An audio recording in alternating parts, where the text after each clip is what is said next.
Hello everyone and welcome to Ilyan Al Karim in conversation. आज हमारे साथ मौजूद हैं the one the only Asfar Ehsan, जो पाकिस्तान कॉर्पोरेट ग्रुप के फाउंडर और प्रेसिडेंट हैं, और साथ में अभी recently marketing association of Pakistan के वाइस प्रेसिडेंट बने हैं। सो उसके लिए बहुत बहुत congratulations Asfar Ehsan. Thank you, बहुत शुक्रिया। पहला सवाल मेरा आपसे ये है कि आपको जब सर्च करते हैं तो लिंक्डइन वगैरह पे आपके प्रोफाइल पे आता है ग्लोबल इन्फ्लुएंसर, तो इसका मतलब क्या है? ग्लोबल इन्फ्लुएंसर का मतलब ये है कि एक्चुअली मेरा जो पैशन था ना वो ये कि मैं डिफरेंट जो इंटरनेशनल कॉन्फ्रेंसेस करता था, 18-20 साल से मैं कर रहा हूँ, तो उसमें पाकिस्तान में दुनिया भर से मैं लोगों को बुलाता था। लेकिन पिछले कुछ सालों में खास तौर पे हमने उस पर बड़ा काम किया। अब तक हमने ओवर कोई 3000 फॉरेन डेलीगेट्स पाकिस्तान में होस्ट किए, जिसमें बहुत सारे global CEOs, Ivy League professors, investors और बहुत सारे एक्सपर्ट्स रहे हैं। लेकिन पिछले 5-6 सालों में अल्लाह का शुक्र है कि हमने पाकिस्तान में बड़ी लार्ज साइज कॉन्फ्रेंसेस की। लीडर्स इन इस्लामाबाद हमारी बहुत बड़ी कॉन्फ्रेंस होती है जो पाकिस्तान का सबसे बड़ा कॉर्पोरेट समिट है। उसमें हमने 100 लोग बुलाए पाकिस्तान से बाहर।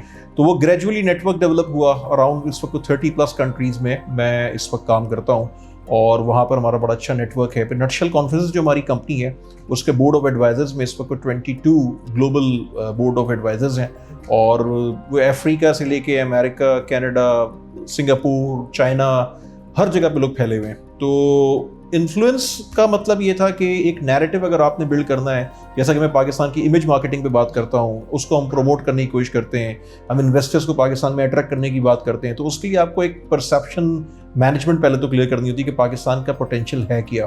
तो अनटैप पोटेंशियल आप हाईलाइट करते हैं। तो वो जो इन्फ्लुएंसिंग जो आपकी है ना, वो बेसिकली मेरा एक सब्जेक्ट भी है, मेरी एक्सपर्टीज भी है और मेरा पैशन भी है। तो वो ग्लोबल इन्फ्लुएंसर इस वजह से हमने इसको यूज़ किया।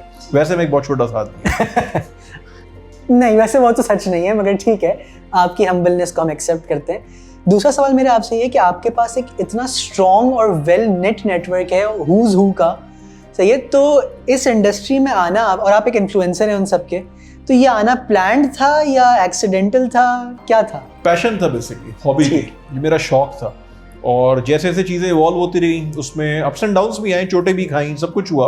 और मैं समझता हूँ कि जब अप्स एंड डाउन्स आते हैं ना, आपकी खास तौर पर जब टफ टाइम होता है, कुछ चैलेंजिंग टाइम्स होते हैं, उससे आप एक्चुअली लर्न करते हैं।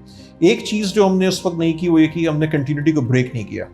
तो मेरा मानना ये है कि जितने भी टेस्टिंग टाइम्स हों, जितने भी चैलेंजिंग टाइम्स हों, उसमें आप कभी भी अपनी एक्टिविटीज़ को और जो आप अपना नैरेटिव लेके चल रहे हैं उसको आप कभी भी ब्रेक ना करें। ये हमने पहले भी किया 8-10 साल पहले, और अभी जब कोरोना आया तो कोरोना के बाद हम ज़्यादा एक्टिव थे। तो उसके बाद हमने बहुत सी चीज़ें पे जहाँ पे हमारी वीकनेसेस थी उसको इम्प्रूव किया, टेक्नोलॉजी में अपने आप को थोड़ा सा अपग्रेड किया, नई चीज़ें सीखी। और आज दुनिया ठीक है, फासले वैसे हैं कि आप ट्रैवल नहीं कर सकते ज़्यादा। मेरी सारी ट्रैवल जो इंटरनेशनल थी वो रुक गई, लेकिन ग्लोबली हम बड़े कनेक्टेड हैं through webinars, through virtual conferences. हमने डाइवर्सिटी इंक्लूजन पे एक बहुत बड़ी ग्लोबल कॉन्फ्रेंस की लास्ट ईयर, जिसमें कोई 1 मिलियन प्लस लोगों ने पार्टिसिपेट किया, ओवर 30 कंट्रीज। उसमें कोई 25 इंटरनेशनल स्पीकर्स थे, और सिर्फ 9 डेज के नोटिस पे हमने कॉन्फ्रेंस की। कल हम जो है वो अफगानिस्तान पे एक समिट कर रहे हैं। अफगानिस्तान की जो मौजूदा सूरत हाल है उसमें हम दुनिया भर से लोगों को बुला रहे हैं, दुनिया भर से डेलीगेट्स भी हैं और स्पीकर्स भी हैं। तो टेक्नोलॉजी और ये सारा जो चैलेंजिंग था ना, उसने एक अपॉर्चुनिटी भी क्रिएट की। तो मेरा मानना ये है कि हर चैलेंजेस में, हर चैलेंजिंग टाइम में एक अपॉर्चुनिटी होती है, और उसको आइडेंटिफाई करना और उसको अवेल करना, ये आपकी एक्चुअली आपका टेस्ट होता है। बिल्कुल।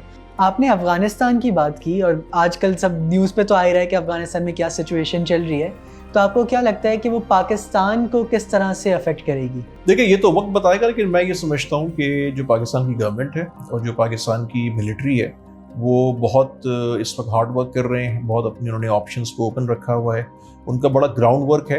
वो मुझे उम्मीद है कि इंशाल्लाह ताला वक्त के साथ चीज़ें बेहतर होंगी। मैं बहुत ज़्यादा ब्लड शेड एक्सपेक्ट नहीं कर रहा, और जिन इश्यूज़ पे भी मैं पिछले दिनों नेशनल मीडिया वर्कशॉप में था नेशनल डिफेंस यूनिवर्सिटी में, और वहाँ पे भी इन इश्यूज़ पे बात हुई। पिछले दिनों मेरी आर्मी चीफ से मुलाकात हुई और फॉरेन मिनिस्टर के साथ मुलाकात हुई। जो पाकिस्तान का चैलेंज इस वक्त है ना, वो इंफॉर्मेशन वॉरफेयर का है कि जो इंटरनेशनल कुछ पावर्स हैं वो पाकिस्तान को मलाइन करेंगी कि ये सारा जो है वो पाकिस्तान का किया धरा है, हालांकि पाकिस्तान का किया धरा नहीं है। तो अमेरिका की अगर नाकामी कहीं पर हुई है तो उसका वो स्केप बोर्ड पाकिस्तान को बनाएंगे। तो इस वक्त ज़रूरत है कौम को यूनाइटेड होने की, और ज़रूरत है कि हम जो इंटरनेशनल फोरम्स हैं, इंटरनेशनल जो एवेन्यूज़ हैं, उसमें अपने नैरेटिव को हाईलाइट करें। तो this is all about actually games of narrative, और किस तरह से हम इंफॉर्मेशन वॉरफेयर को तरीके से हैंडल करते हैं। तो अल्लाह की ज़ात से उम्मीद है कि इंशाल्लाह ताला चीज़ें बेहतर होंगी। इंशाल्लाह। जैसे ये आंसर सुन के तो मुझे काफ़ी एक डिप्लोमैट दिमाग में आ रहा है, तो इससे अगले सवाल पे यूँ चलते हैं कि आपके फ्यूचर में प्लान्स क्या हैं? कुछ पॉलिटिक्स में आने का इरादा है या नहीं? फ्यूचर का प्लान ये है कि मैं बेसिकली अब से 5 साल बाद चाहता हूँ कि मैं काम ना करूँ, और मतलब काम चलता रहे, चीज़ें इस्टेब्लिश हो गई हैं, चीज़ें फर्दर बेहतर हों, कुछ कम्युनिटी वर्क पे करूँ, मैं दुनिया को एक्सप्लोर करना चाहता हूँ, कुछ अच्छे काम करना चाहता हूँ। तो मेरे एज सच कोई स्पेसिफिक टारगेट्स नहीं है, बट ये कि जैसे जैसे चीज़ें इवॉल्व होती हैं, लेकिन ये सोच ज़रूर है कि आप सिर्फ जो ना वो 2+2 ना करते रहें, सिर्फ पैसे कमाने के चक्कर में ना लगे रहें। तो 5 साल बाद का मेरा प्लान ये है कि मैं रिटायरमेंट लूँ, और फिर मैं अगले जितनी भी ज़िंदगी रह गई, पता नहीं 5 साल भी हैं या नहीं है, तो अगर है तो उसके बाद ज़िंदगी को थोड़ा सा एंजॉय करें और कुछ कंस्ट्रक्टिव फर्दर बेहतर काम करें।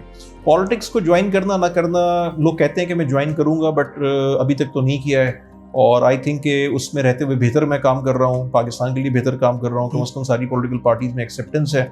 और बट ये वक्त बताता है, आप फोरकास्ट नहीं कर सकते कि 5 साल बाद आप क्या कर रहे होंगे या आप 2 साल बाद क्या कर रहे होंगे। हो सकता है मैं मतलब पॉलिटिक्स में हूँ, हो सकता है मैं पॉलिटिक्स में ना हूँ, हो सकता है पाकिस्तान से बाहर बैठा हूँ, तो ये वक्त बताएगा अगर ज़िंदगी है तो। ठीक है, आपने मेंशन किया कि पॉलिटिकल हर पार्टी से आपकी काफ़ी अच्छी इंटरेक्शन है, और कुछ बार ऐसे भी हुआ है कि आपके घर पे कराची की डिफरेंट पॉलिटिकल पार्टीज़ एक साथ जमा हुई हैं और इनको आप एक प्लेटफॉर्म पे लाए हैं बात करने के लिए, जो शायद नॉर्मली ना हो पाता।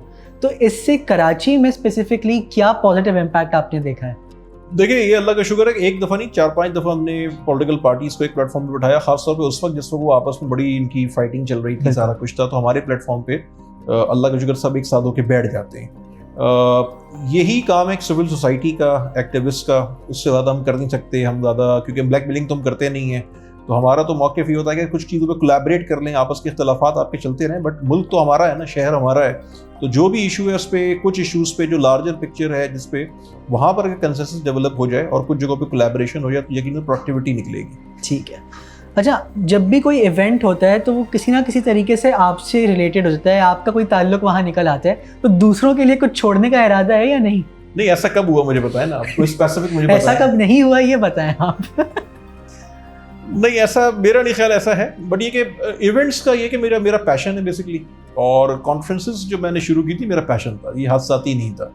और जब शौक से आप चीज़ करते हैं तो फिर आप उसमें अपनी पूरी एनर्जी भी लगाते हैं, आपका उसमें होता है कि आप फर्दर उसको स्केल अप करें, और हमें करना भी चाहिए, बिकॉज दुनिया बहुत आगे बढ़ गई है। अगर हम उसको पाकिस्तान से बाहर लेके जाते हैं, ग्लोबली लेके जाते हैं, तो उसी में हमारा फ़ायदा है, ना कि हम एक अपनी मीडियोकर सोच के साथ चलें। एज नेशन हमें ना एक अबव एवरेज परफॉर्मेंस या एवरेज परफॉर्मेंस पे खुश नहीं होना चाहिए। वो ठीक है, एक चीज़ हो गई, लेकिन आपको कोशिश करना चाहिए एक्सीलेंस की तरफ जाएं। तो अगर हर बिजनेसमैन ये सोचे कि उसको 100 कंट्रीज़ में काम करना है, इंडिया की बहुत सारी कॉर्पोरेशंस हैं जो 100 कंट्रीज़ में काम कर रही हैं, 80 कंट्रीज़ में काम कर रही हैं। हमारी जो लार्ज साइज कॉर्पोरेशन है वो 4-5 से ज़्यादा कंट्री में काम नहीं करती हैं। कुछ कंपनीज हैं जो थोड़ी बहुत कंट्रीज में एक्सपोर्ट करती हैं। तो आई थिंक ये माइंडसेट को स्केल अप करने की ज़रूरत है, और ये बहुत इंपॉर्टेंट है हमारी नेशन के लिए और हमारे मुल्क के लिए। बिल्कुल। अच्छा, आप जो है सक्सेस का लैडर बिल्कुल नीचे से चढ़ते हुए यहाँ तक पहुँचे हैं आज, तो इस जर्नी में आपने क्या क्या सीखा, और जो यूथ इस वक्त देख रही है उन्हें आप क्या एडवाइस देंगे इस बारे में?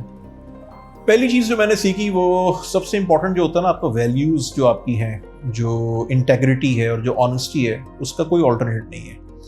पैसा जो है वो उसकी कोई वैल्यू नहीं है। अच्छा। और ये मैं बहुत रिस्पॉन्सिबिलिटी से आपको बात बोल रहा हूँ। पैसा आज है कल नहीं है, आज नहीं है कल होगा, पैसा आने जाने वाली चीज़ है।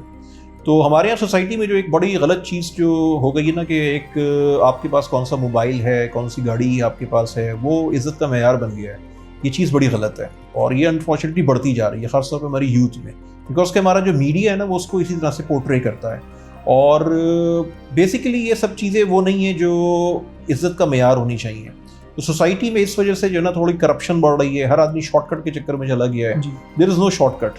वो एक्सेप्शनल केसेस होते हैं कि आदमी स्टीव जॉब बन जाता है, तो हर आदमी स्टीव जॉब बनने के चक्कर में, या हर आदमी जो है वो बस चाहता है कि ओवरनाइट इसके बाद इतना पैसा आ जाए कि उसके पास हर कुछ हो।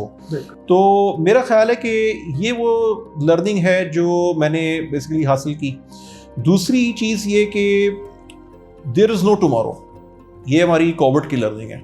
ठीक है। दुनिया में आप इमेजिन नहीं कर सकते कल क्या होगा। मार्च 2019 में हमने कॉन्फ्रेंस की इस्लामाबाद में, जिसमें कोई 60+ इंटरनेशनल डेलीगेट्स भी थे, और उसका टाइटल था इमेजिनिंग द अनइमेजिनेबल। ओके। और अगले साल वो कॉन्फ्रेंस हम नहीं कर सके बिकॉज कि हमने इमेजिन नहीं किया था कि दुनिया बंद हो जाएगी, खाना काबा तक बंद हो गया था जी, ठीक है ना। तो देयर इज नो टुमारो। तो आप प्लानिंग करते हैं 50 साल की, एक एज अ नेशन आप प्लानिंग करते हैं, वैसे आप प्लानिंग करते हैं, बट ये यकीन रखिए कि कल होगी सुबह या नहीं होगी वो मुझे, मेरे और आपके हाथ में नहीं। तो जो जिन मोमेंट्स में आप जिंदा है ना, उनको प्रोडक्टिव करें, उनको एंजॉय करें और उनको मैक्सिमम जो है ना वो कंस्ट्रक्टिव करने की कोशिश करें। There is no tomorrow in this world. सही। अच्छा, इस पूरी जर्नी में आपकी सबसे बड़ी अचीवमेंट आपको क्या लगती है? मेरा ख्याल से जो सबसे बड़ी अचीवमेंट है वो जो मुझे आज एहसास होता है कि बहुत अच्छे दोस्त मिले, बहुत अच्छे इंसान मिले और बहुत रिस्पेक्ट मिली, बहुत मोहब्बत मिली। बहुत से ऐसे दोस्त भी मिले जो दोस्त नहीं थे, जिन्होंने जो अपॉर्चुनिस्ट थे, मुझे उसका कोई रिग्रेट नहीं है, लेकिन बहुत से दोस्त ऐसे थे जिन्होंने धोखा भी दिया, नुकसान भी पहुंचाया। तो मैं ये समझता हूँ कि अच्छे लोगों का मिलना, अच्छे इंसानों का आपके सराउंडिंग्स में जमा होना, ये आई थिंक अल्लाह ताला की सबसे बड़ी ब्लेसिंग है। और सबसे बड़ा रिग्रेट आपको किस चीज़ का है? रिग्रेट मुझे किस चीज़ का है, मेरा नहीं ख्याल कि मेरा नहीं ख्याल ऐसी कोई चीज़। क्या आपको लगता है कि रिग्रेट्स होने चाहिए किसी के पास या नहीं? अगर हो तो ऐसे हो कि फिर आप उसके ऑल्टरनेट में कुछ ऐसा चीज़ करें कि मतलब आप उसके अंदर अपनी सेटिस्फेक्शन हासिल कर सकें। ठीक है। एक वक्त आता है जब आप सेल्फ एक्चुअलाइजेशन की तरफ चले जाते हैं और आपको एक सर्च होती है कि आपको सेल्फ एक्चुअलाइजेशन मिले, बिकॉज के एक वक्त के बाद ना पैसा इंपॉर्टेंट होता है, ना शोहरत इंपॉर्टेंट होती है, ना कोई और चीज़ इंपॉर्टेंट होती है। आपको हर उस चीज़ में मज़ा आता है जिससे आपको दिल का सुकून मिले। तो जो सुकून होता है ना दिल का, वो पैसों में नहीं होता, वो शोहरत में नहीं होता, वो सुकून बस अल्लाह ताला की तरफ से आता है और वो शायद अच्छे कामों के बाद आता है। तो वो सुकून जिसके पास है ना, वो इस दुनिया की सबसे बड़ी दौलत है। और ये बात भी मैं बहुत रिस्पॉन्सिबिलिटी से बोल रहा हूँ, कोई बज़वर्ड्स नहीं है, कोई फिलॉसफी नहीं है, कोई डायलॉग नहीं है, but this is the reality of life, this is my learning. और खासकर पिछले 4-5 सालों में मैं समझता हूँ कि मेरे अंदर बड़ा चेंज आया। मैंने चीज़ों को बड़े क्रिटिकली इवैल्यूएट किया, अपनी क्रिटिकल इवैल्यूएशन की, अपनी सेल्फ अकाउंटेबिलिटी की और उससे ये चीज़ें निकल कर आईं। और आज मैं इसलिए समझता हूँ कि मैं ये देख रहा हूँ कि जैसे जैसे वक्त गुजर रहा है, मैं शायद मुझे बहुत सी चीज़ों में सुकून आ गया है और मैं ज़्यादा मुतमईन होता हूँ, समटाइम ज़्यादा खुशी फील करता हूँ despite all the hurdles and barriers in your surroundings in your country. But ये चीज़ भी साथ साथ चल रही है। तो सेल्फ एक्चुअलाइजेशन की तलाश जो है ना, वो बड़ी इंपॉर्टेंट है। तो thank you very much Asfar uncle, and on that note this is Ilyan Al Karim signing of.